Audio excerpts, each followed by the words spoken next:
evening, everyone. This one-of-its-kind program is presented by Seagull Books and Goethe-Institut Max Miller Bhavan, Kolkata together. We will begin this program with Frau Astrid Wege, Director, Goethe-Institut Max Miller Bhavan, Kolkata, saying a few words. Frau Astrid Wege. Good evening. How can you hear what I'm saying? I'm so far away. I welcome all of you to our new series of conversations organized by the Goethe-Institut Max Miller Bhavan, Calcutta in collaboration with Seagull Books. How can you hear what I'm saying is a series of conversations on reading and writing Germany. Conversations between writers and intellectuals who will address topical issues in literature, philosophy, politics, and society.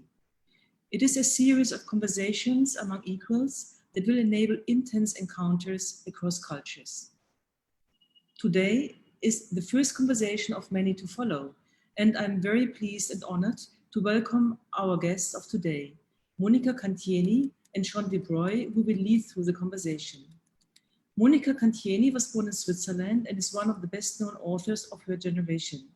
She has received numerous grants and awards for her short stories. With her debut novel, Grünschnabel, she was a finalist for the Swiss Book Awards 2011. The translation of the same, The Encyclopedia of Good Reasons, was nominated for the first Book Award Edinburgh in 2015. Among her other published works is Hieronymus Kinder, as well as a large number of short stories and in anthologies. Her latest publications are Schwellenzeit, with 44 authors writing during Corona, and the anthology Voll im Wind with Franz Hohler. Monica Cantieni is currently working on her new novel. Our second guest is Sean Debroy. Sean Debroy is a writer, radio host, and columnist in Calcutta. His work has been published in the New York Times, the San Francisco Chronicle, the Times of India, First Post, and other publications. His audio dispatch from Calcutta airs weekly on public radio in San Francisco. He is a columnist for Mint Lounge and hosts the Sean Debroy Show on Audio Express. His award-winning first novel is Don't Let Him Know. I would like to thank both of you for being with us today, and I very much look forward to our conversation, your conversation. A warm thanks goes to our partner Seagull Books, namely Naveen Kishore and his team. Thanks also to my Goethe-Institut colleagues Shomishta Sarkar and Partha Chattopadhyay. And last but not least, thank all of you in the audience who joined us today. I wish all of us and all of you a very inspiring evening, and I'm sure it will be. And now I hand over to Sean Debroy and Monica Cantieni. Have an interesting evening. Thank you. Thank you, Frau Wege. And in fact, I think you actually got it right when you said, welcome to our conversation, because while it's Monica and me talking initially, it is part of a larger conversation, and we invite anybody listening, watching this on Facebook who have a question to please type it in, and we will do our best to answer your question, about whatever it might be that strikes your fancy or what you think we should be talking about as well. And with that, Monica Cantieni, welcome. And I can hear you even though you're very far away. I am in Kolkata and you're in Switzerland. That's correct. I'm close. I'm sitting close to the Italian border in the south of Switzerland. That's right. I can hear you too. Very good. Because in the end, no matter how far away we are only as far away as the internet. And so we will pray to the internet gods to be kind to us right now. And but first of all, a book that starts with the line, "My father bought me from the council for 365 francs. That's a lot for a child without an eye in its head." That is a killer first line. I mean, this is a kind of first line authors would die for. It's such a wonderful line. Are you one of those people who starts with the first line in your head, or did this come much later to you? No, I had, first of all, I had sort of a dialogue between a kid and its father. And They were standing in the cellar, and he was doing some works, and she asks him about death, what death looks like. And he describes that he can't tell her how that looks, because he's still here. And well, that was the first scene I had, but I shoveled that scene around in the whole novel again and again and again, because that was the original reason why I wrote that book, or how I came to that book. I came from a funeral. I buried a dear friend, the writer Aglaia Veterani, and she committed suicide in 2002. And that's when I began with the novel. I started with the novel, and I sat at home, and I should do an article for a magazine. I even don't remember the subject, but I couldn't. And I just wrote that dialogue between a kid and his father about death. Just, I think it was some sort of a way of treating the grief, of just trying to find a way to find words for it. And I sent this little passage. I sent to the editor of the newspaper, and they printed it. And I got lots of echo on that little paragraphs. And I thought it's a core of the book.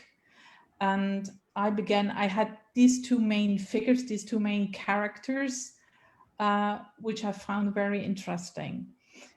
And after that, I woke up one morning with that line, with that really first sentence. I woke up one morning with that first sentence, and I thought, okay, that must be the beginning. And this is a wonderful beginning. So what was the book? What is the book called again in German? Grünschnabel. Which translates as what? Whippersnapper. Oh, whippersnapper. So which is what the grandfather always calls the kid.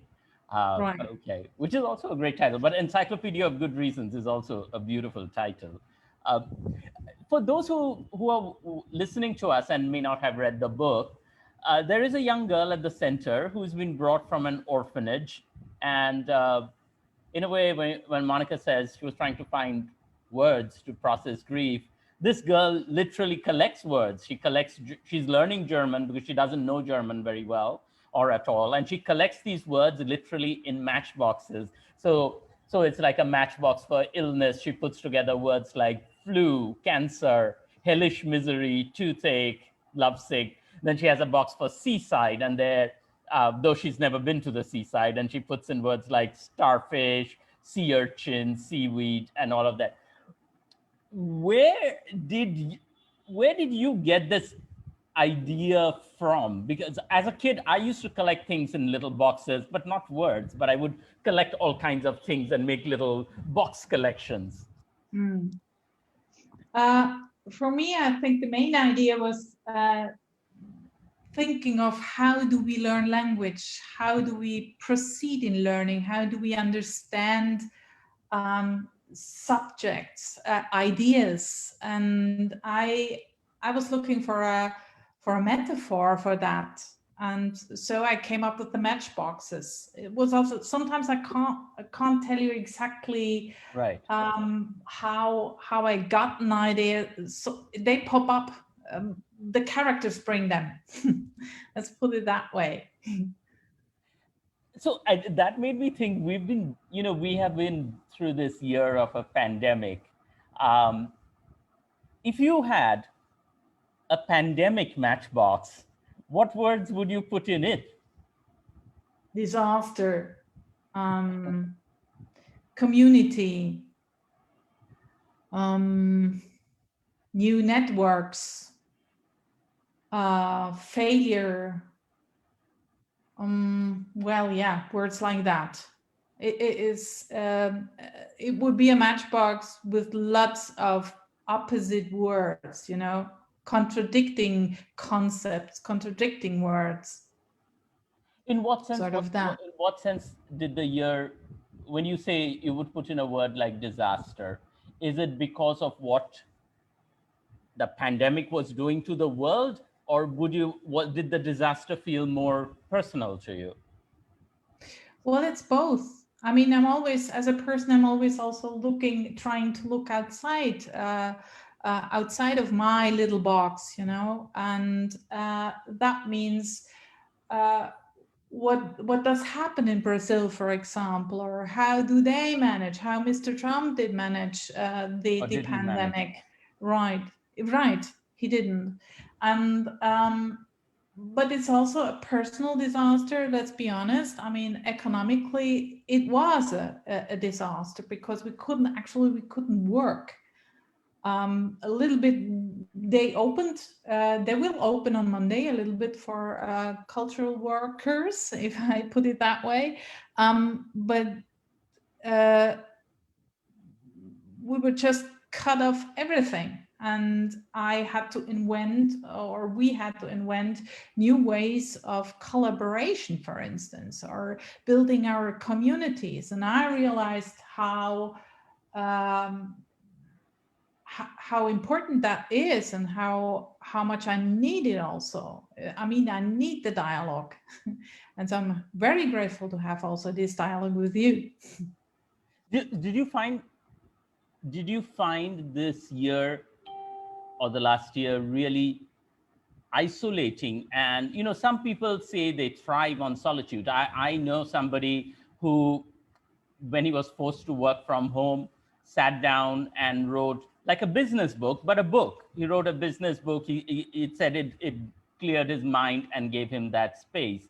So some people thrive on solitude. And I was curious for you what that experience was like. The experience first was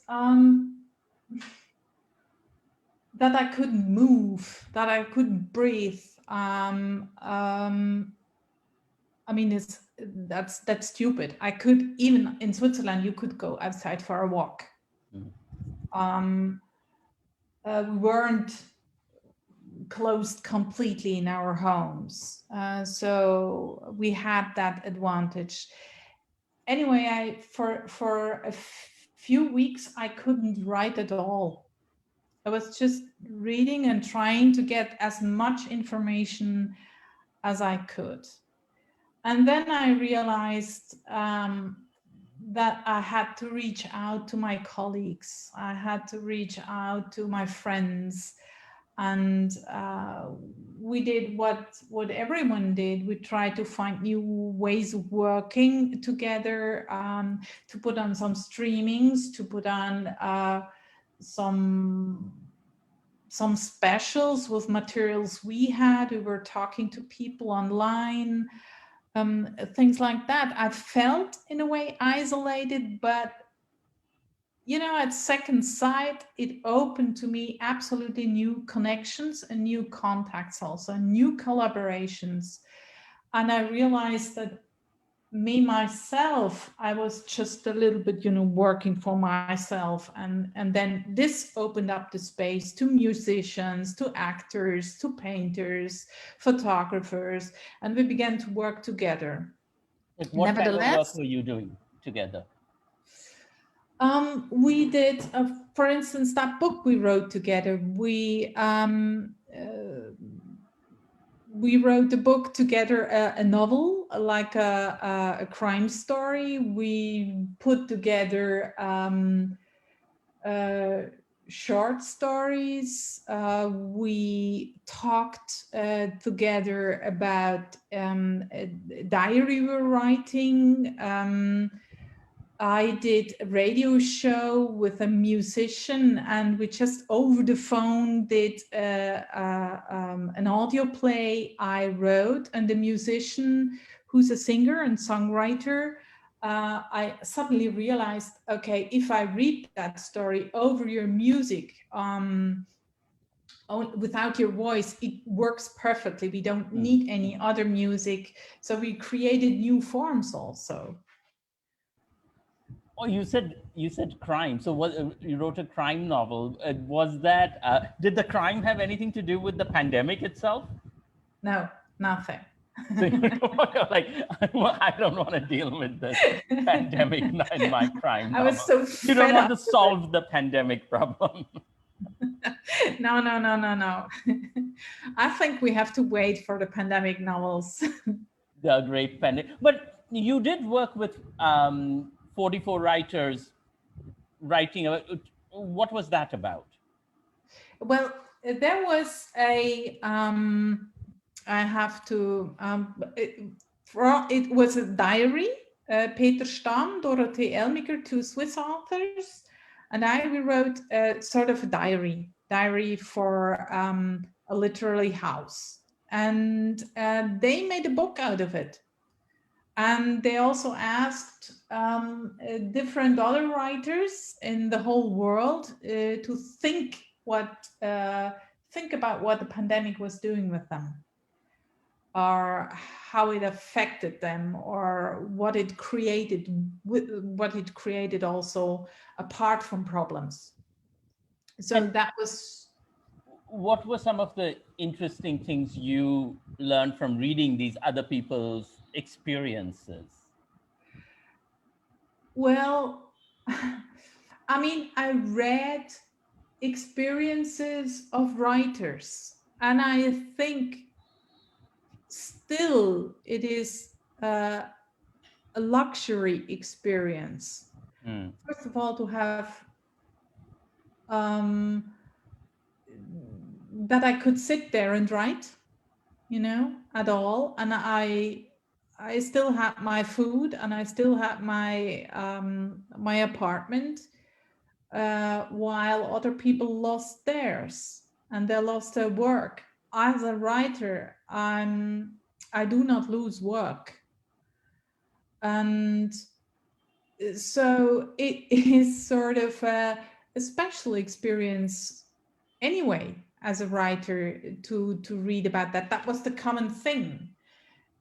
For me, it would have been very, very interesting to read how people around the world who are not writers live the pandemic, because this is different thing, and this is what I learned, how privileged I am in a nevertheless how difficult the situation is economically in Switzerland for me as a writer, how privileged I am. This is what I learned about it. Yeah, that's interesting, because I think a lot of people listening will relate to it, because in many ways, the problems, even in India, which we were facing, were problems of privilege, because we had a home over our heads. We had being able to work from home was a luxury. We might complain that certain things were not available to us, but they were, again, it's a matter of privilege. We were not like the migrants who were walking literally across India trying to get home because the trains had stopped running. We were watching them on television. But also, I remember as a writer and a journalist, trying to find things to talk about, it felt like such a year of sameness that, like, every day felt like the same day. And I there were two things that struck me, and I wanted to get your thoughts on it. One was, I felt like I don't know what else to write about it. I don't know what more column can I write about the COVID experience or the lessons from COVID after the first couple. And also at the same time, I felt like, is what I'm doing worth anything? It just felt futile, because I was just making up words while around us the world was falling apart, it seemed.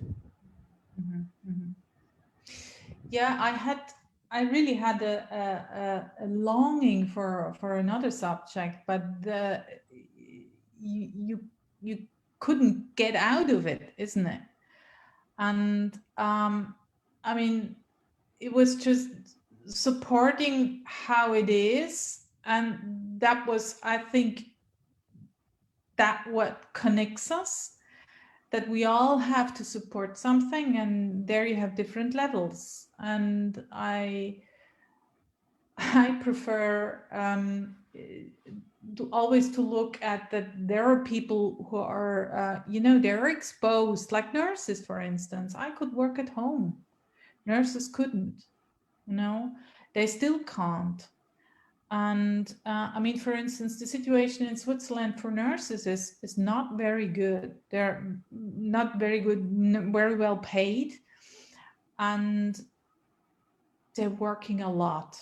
And I mean, in spring, for instance, we stood on our balconies applauding them. And I thought, okay, yeah, I mean, it's cute. That's a nice sign of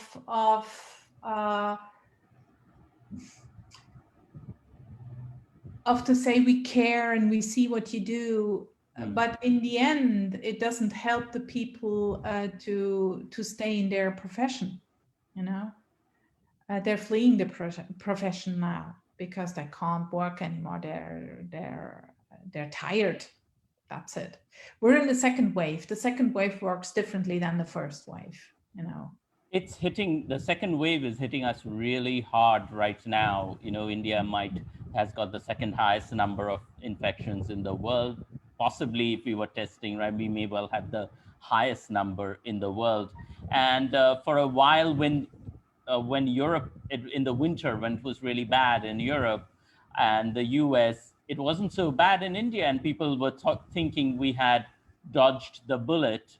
But now, even right before this session, I heard about family friends who had come down with COVID. It feels a lot closer. And I don't know, in some ways I feel more scared of the second wave, perhaps because the first wave I was just in a state of general not knowing what was going on. So I was curious, what are your experience for the second wave and surviving the second wave was like?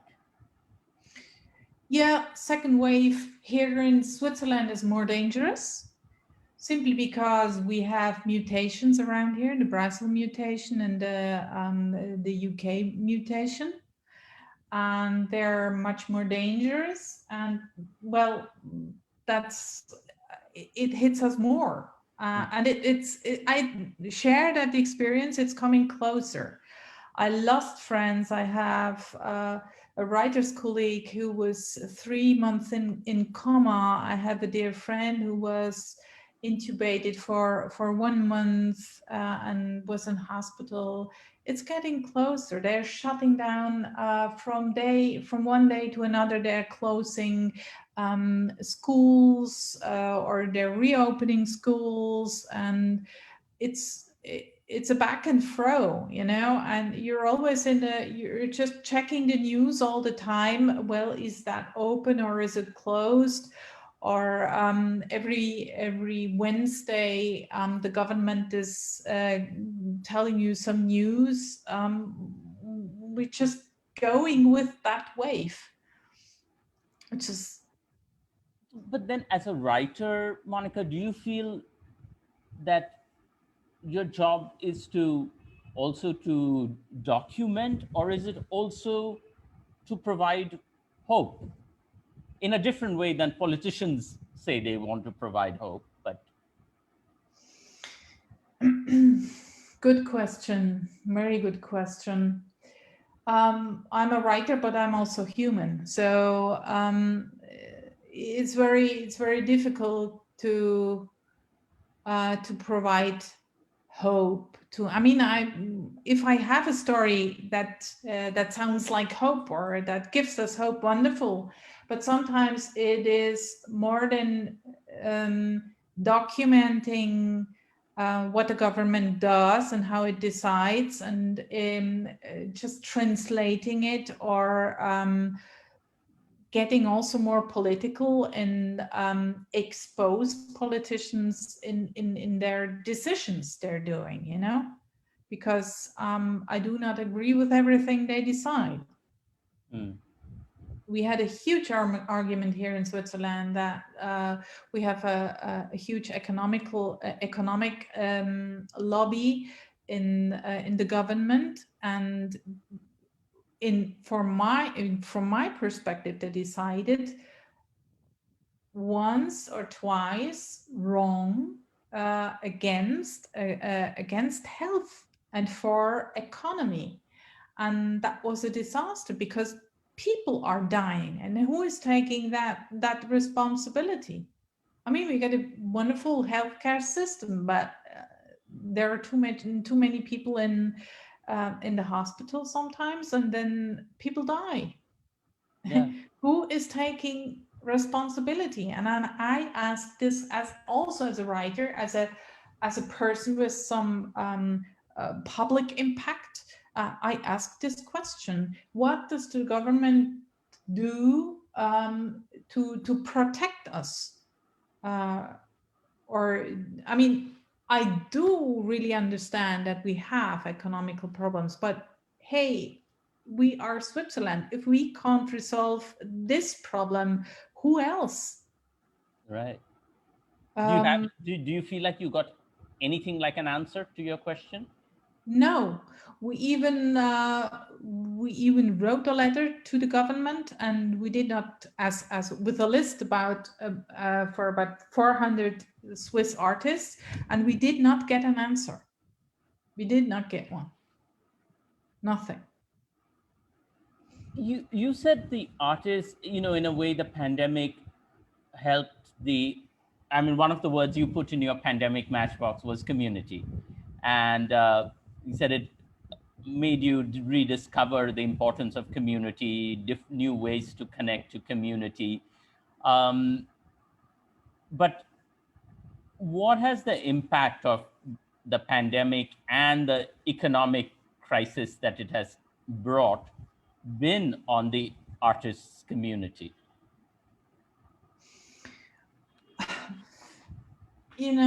I think some of them will give up their jobs.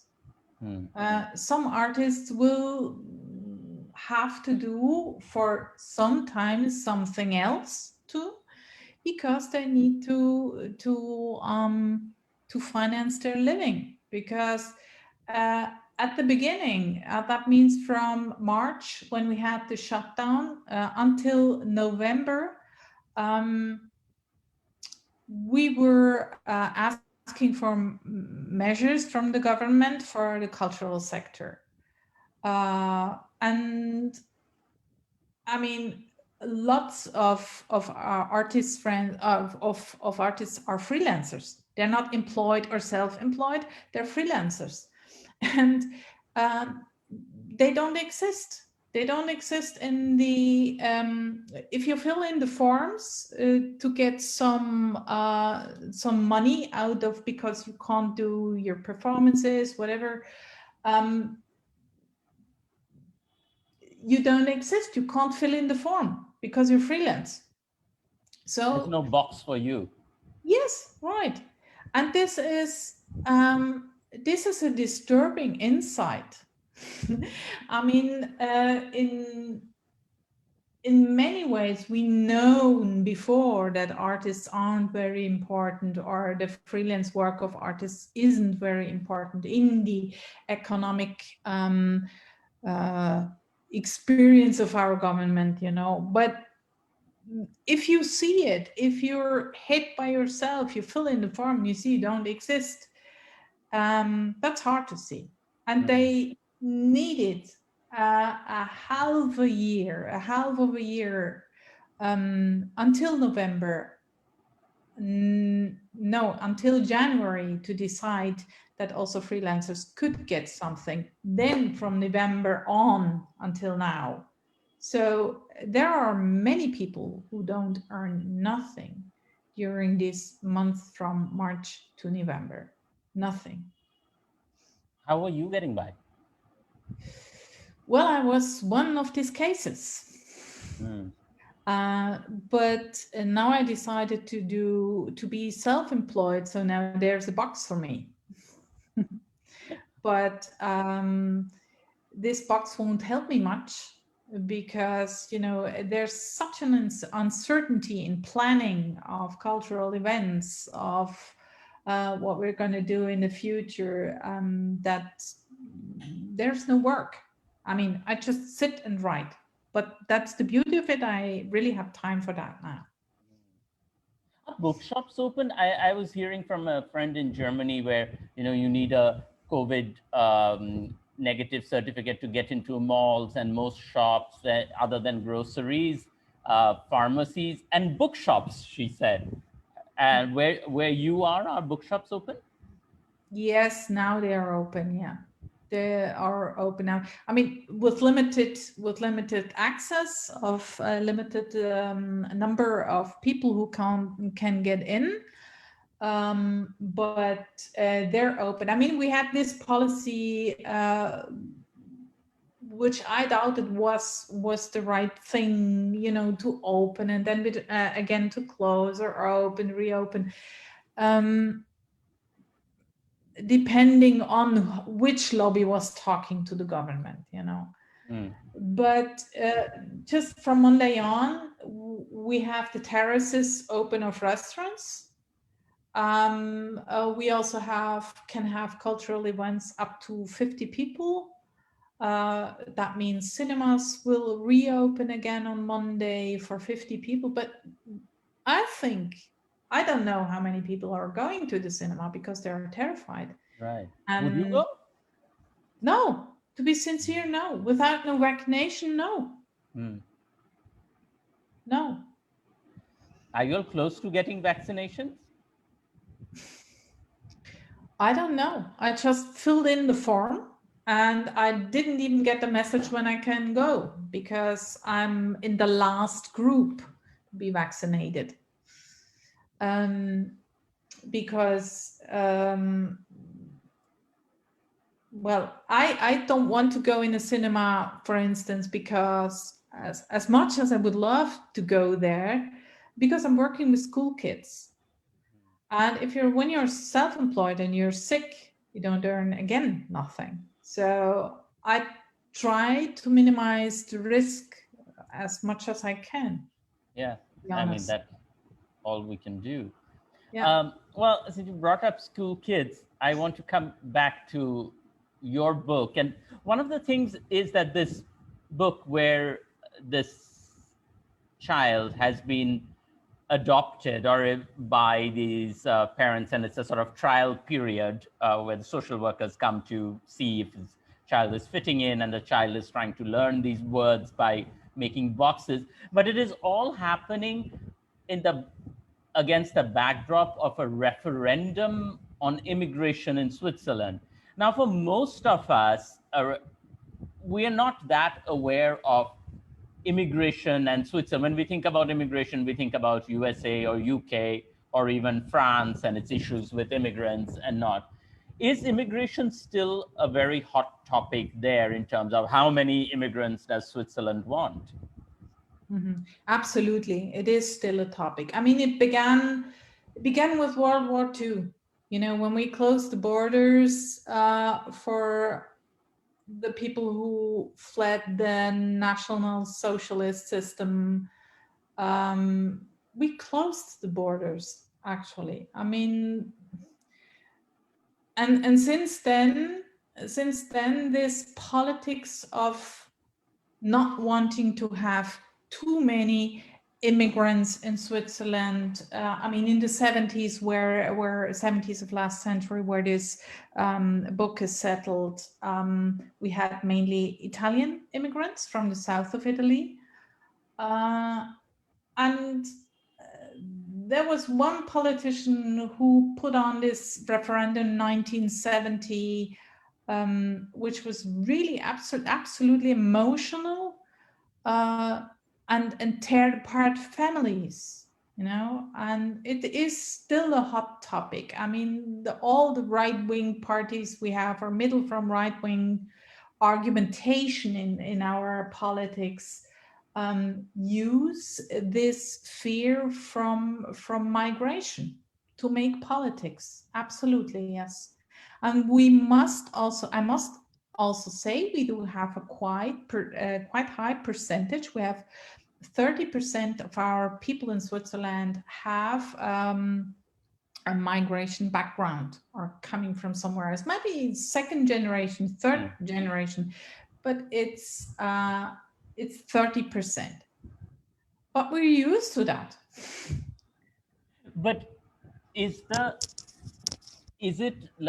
migration, the fear around migration, the same thing that you hear, say, elsewhere and even in America, that if we let too many people in, Switzerland will not remain Swiss anymore, and people have this idea of what being Swiss means?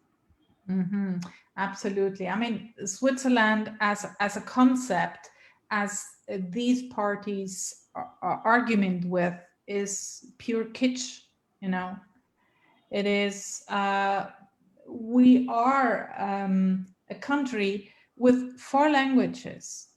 We are a country with a tradition until back to Middle Age. With migration, because Swiss people were soldiers in various wars and came back with women or from elsewhere. We do have this tradition. I mean, what is Swiss anyway? You know, and that is part of a myth building. Which was settled, I think, in 19th century to get some sort of a common sense out of these 4 language parts. But it's a myth, and we also could see this enrichment of influences as a possibility to live together and to build new things, you know? And yes, we know what is Swiss. I mean, in India, we have a very clear idea of what Switzerland means. It's where our Bollywood stars go to for a song and dance sequence in the film. So we'll suddenly see them dancing around the Swiss Alps. So that's what Switzerland is. Yeah, I think I know exactly where they go. It's below the Matterhorn, isn't it? Yes. Yeah. Okay. Yeah, but this is what we sell, you know, and Switzerland is so much more than that. Well, has the pandemic and the economic downturn right now affected this immigration debate in any way?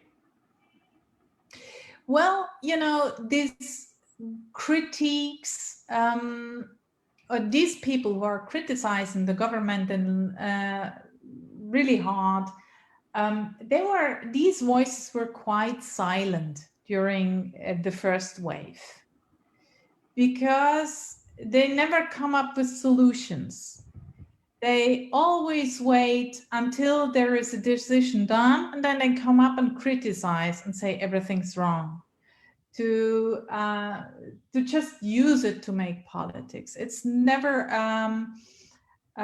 orientated on solutions. That kind of politics is never orientated on solutions or finding new ways or innovative ways.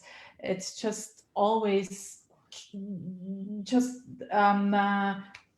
staying on that tradition and being very conservative. But now in the second wave, these voices are getting louder now. Yeah. Yeah, because I mean, whenever people have faced great trouble, the temptation to find the other whom you can blame some of it on, who you can say sucking up your resources, always will increase. That I think is inevitable. That's sort of why I was curious. But to get to, I mean, we've talked so much about the pandemic, which is the issue that binds all of us together in some strange kind of common humanity. I want to ask you also about writing. And this book is written from a child's point of view. How tricky was that? I mean, what is the biggest challenge? Because you don't want it to sound like a half-grown adult. Yeah, right.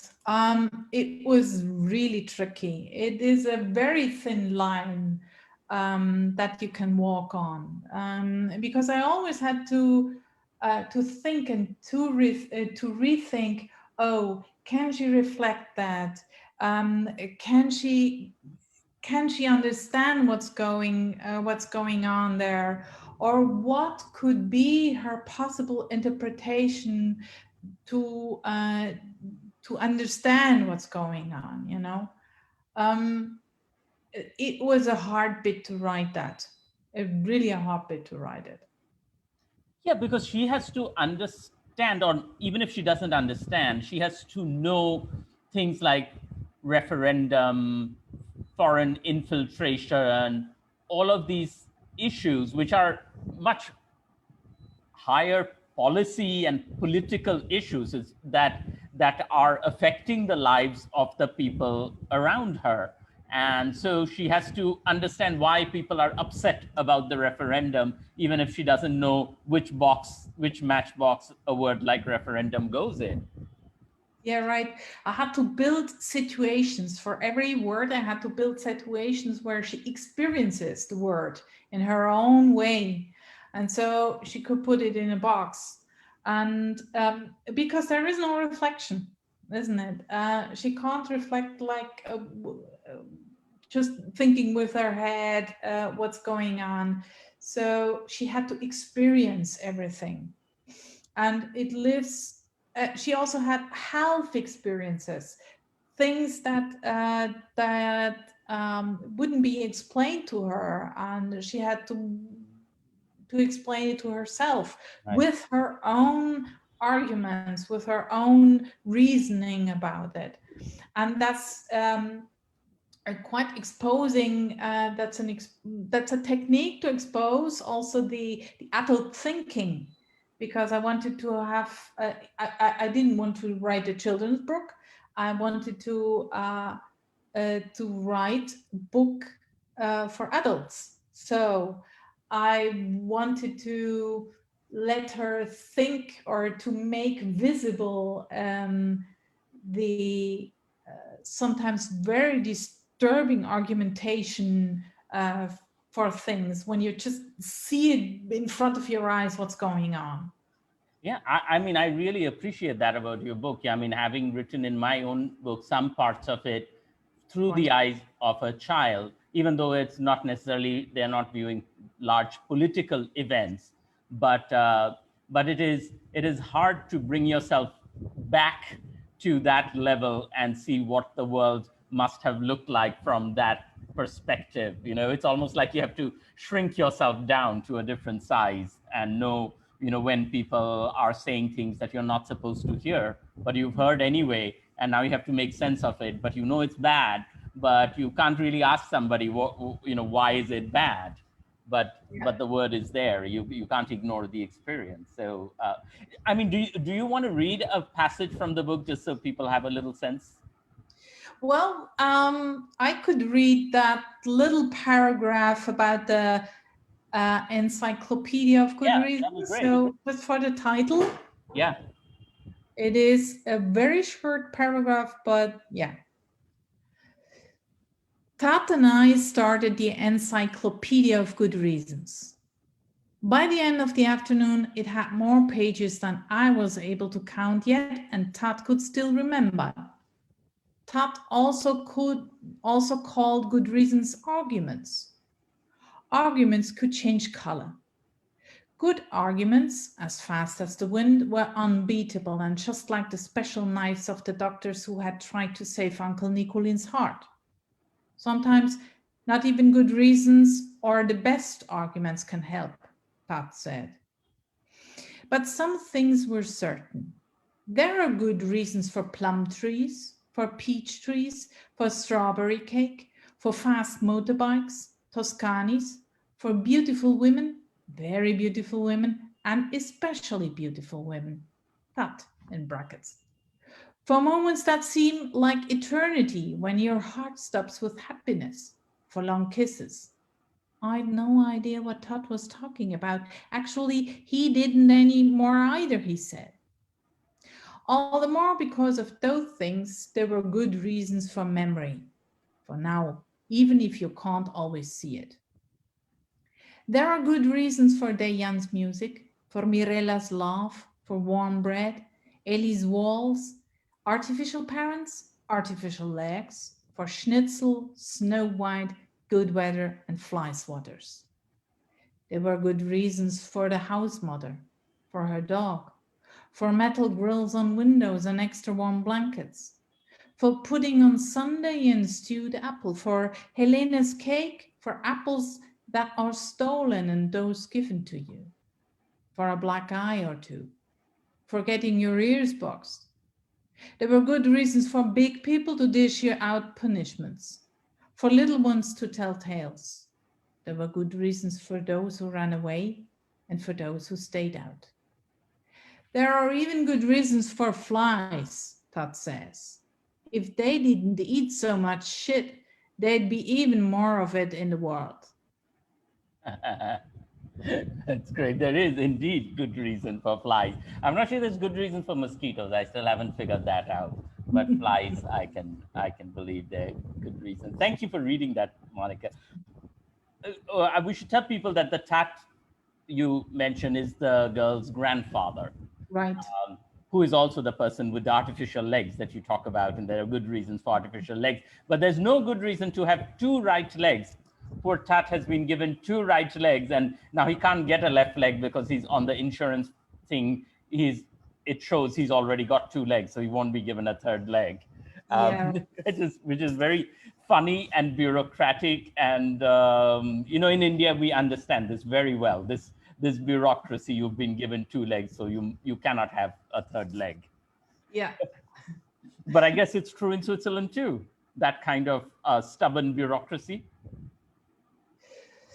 Yeah, I mean, you will find discussions like this. I mean, this is not an invention. You would have to argue with an insurance if the first leg, I mean, the story is that Tat, the grandfather, has an accident with his motorbike and loses his right leg.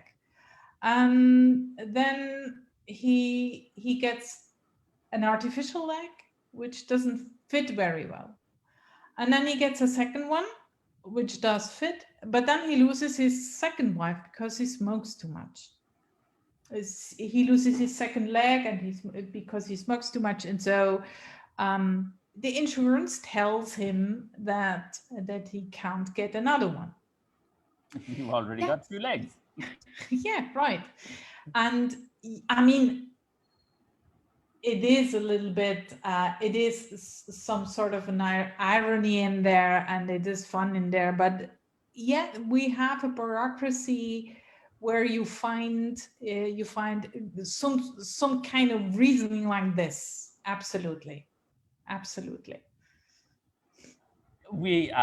I should tell people, we don't have that much time left. So if you have comments or questions, please do send it along on Facebook right now. Somebody did mention because we were talking about bookshops, that bookshops are regarded as system relevant in Germany.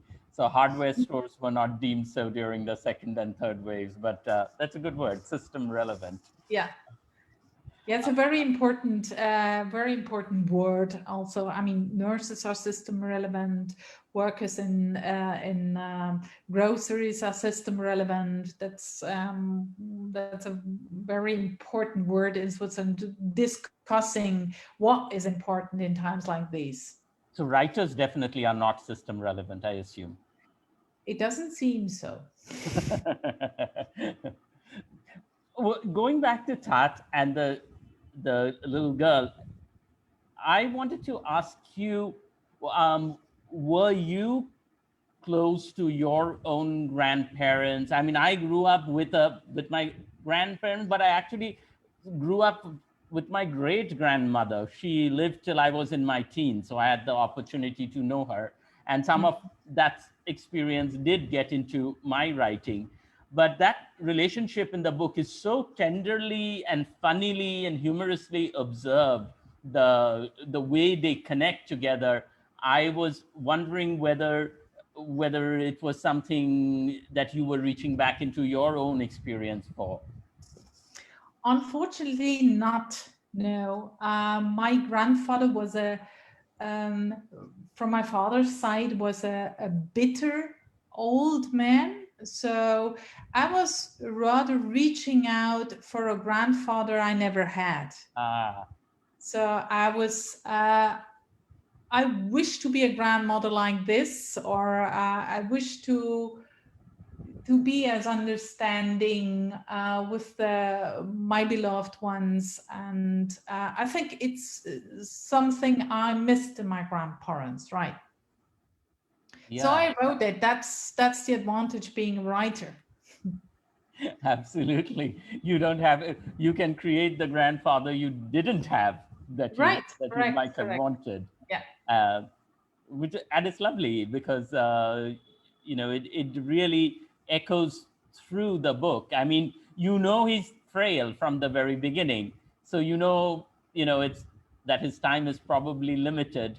And yet, as a reader, you want to hold on to that relationship because it's so important for the little girl too. Yes. It gives her a place, a way to make sense of the world.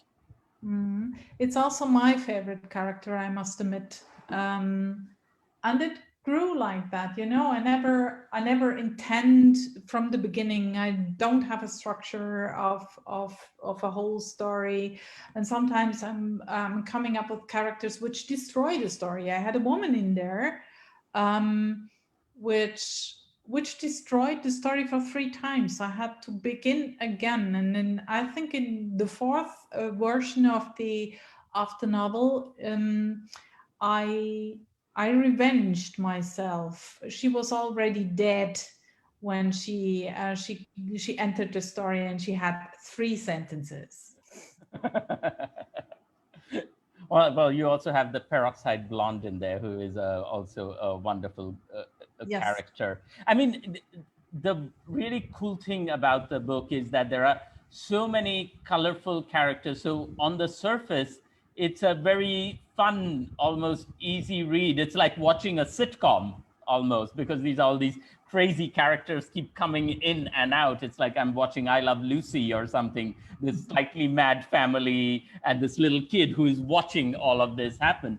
But there are huge serious things happening, like somebody is hiding a child in a wardrobe because the child is there illegally without papers and is afraid that people will find out. Did you first of all, did things like that actually happen in Switzerland? And when you were writing it, you said you started with this conversation between a father and a child about death. But were you looking also that you knew immigration and migration would be a topic that would become a part of this book? First of all, yes, these things really happened. That Italian workers came here and worked here for a season, means 9 months. And later on, they could bring their wives, but maybe not the kids. And this is so inhuman. It happened these days, it happened these days. So, I mean, the kids came with them. And I know a woman who literally grew up in a wardrobe and could come out in the evening and had to walk in socks so that she couldn't be heard. And these experiences are existing. There are also documentaries about that subject. And yes, it was for me very important, or is always very important, to give stories also a political twist, or that I have a certain relevance, social relevance in my writing. This is always very important, and it's something that really that I think very often of, and I'm disturbed by this discussion, or how do you say that? I mean, it really touches me if you see people coming from abroad and coming over the sea now over in our country, and they're coming from war zones. And we live here absolutely privileged, and we can't share. It is something that I hardly understand, and I don't want to understand that. Yeah, I mean, that is, I mean, I think in different levels it happens everywhere where people do not want to share the privilege that they are born into. Sometimes even with people like them, you know, you make it and then you don't necessarily want even other people like you to make it, because you feel like you must draw the bridge up. And but in that sense, when you are writing about these people, when the book came out in German, uh, did it provoke the kinds of conversation about these issues that you had hoped? Yes, the book was celebrated for its language, for the perspective, for the child perspective. But there was sort of a vacuum, sort of an empty space which wouldn't be touched. That was that political subject of dealing with migration, about that year 70, which was so emotional for Switzerland because of this referendum. The funny thing was, in the countryside, people were very engaged discussing exactly this topic. In towns, not. They were not discussing it at all. I did not understand the mechanism of why this happened, but that's the way it was. I went to villages and they were discussing it, and you know, we were exchanging experiences. I mean, me not, I was 5, I have 5 years, but exchanging the experience. I remember the mood at that time. I remember the mood, how it was. And we lived in an apartment, and we had Italian neighbors, and they were so afraid, really afraid to get kicked out of the country. So the discussion after when the book came out was really sort of two sides, you know. In some newspapers were really, I thought, sort of really happy they could talk about the language and childhood and the child's perspective, which is hard to handle, and she managed to do it, or the author managed to do it. And rarely they were discussing this subject of the political subject in there, Like which the was very elephant in the room.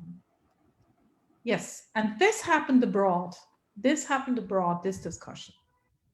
Right.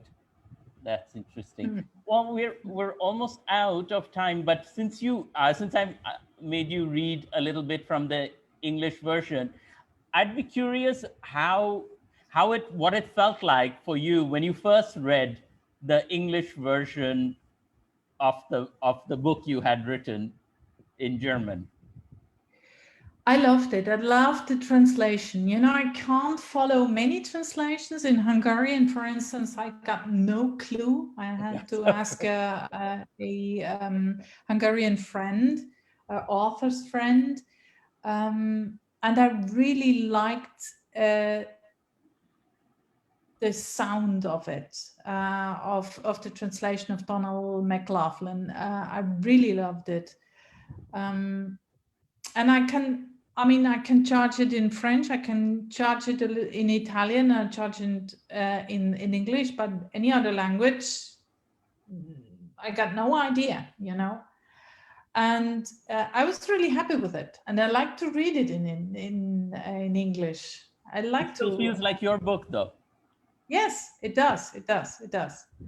I mean, it changes in some way, changes the melody, the rhythm of it, because that's something important to me, rhythm and music. Right. Because when I write, last thing I do before I close and give it to the publishing house, I read it loud. And I do corrections when I read it loud, because it has to work that way. And I love the fact that I like reading it loud in English. I think it's a good translation. Yeah. No, that's wonderful, because in fact, when you were reading it, that is exactly what occurred to me, is that, you know, those words are so, there's like a rhythm and a musicality to the way the words are grouped together, because it's a book where somebody's making lists of words, and, you know, when you're saying all the different words for snow or whatever, there's a rhythm and a flow to it. And then it occurred to me, but this is a translation. You know, this originally was written in another language, and I mean, I think this is the wonderful thing about a translation, is that you suddenly realize, oh man, that was a translation, so I wonder what it sounded like in the original language. So I'm so glad to hear that that you like the melody of it, because I think it's very important. Yes, absolutely. I'm really happy with it. So I think we're actually, you know, I don't know where the hour went, but it's actually been an hour that we've been talking. Okay. So I think, you know, we're going to have to bring this conversation to an end, but I'm going to turn it over to Partha Chattopadhyay of Goethe-Institut in Kolkata. But before that, I just wanted to thank you so much, Monica, for writing the book and also coming and chatting to us about the book and so much more. Thank you. Thank you so much, Sandip. Thank you. Over to you, Partha Chattopadhyay. Thank you, dear Monica Cantieni and Sandip Roy, for such a wonderfully engaging conversations. Would have really loved to continue, but we had to stop now. And our sincere thanks to the audience for being with us. We hope you have enjoyed the session. And we, Goethe-Institut Max Muller Bhavan Kolkata and Seagull Books, look forward to have you back with us again on 30th of April at 6:30 p.m. with our guest author, Inka Parai from Germany, talking to our friend, Sandip Roy. Thank you once again. Good night.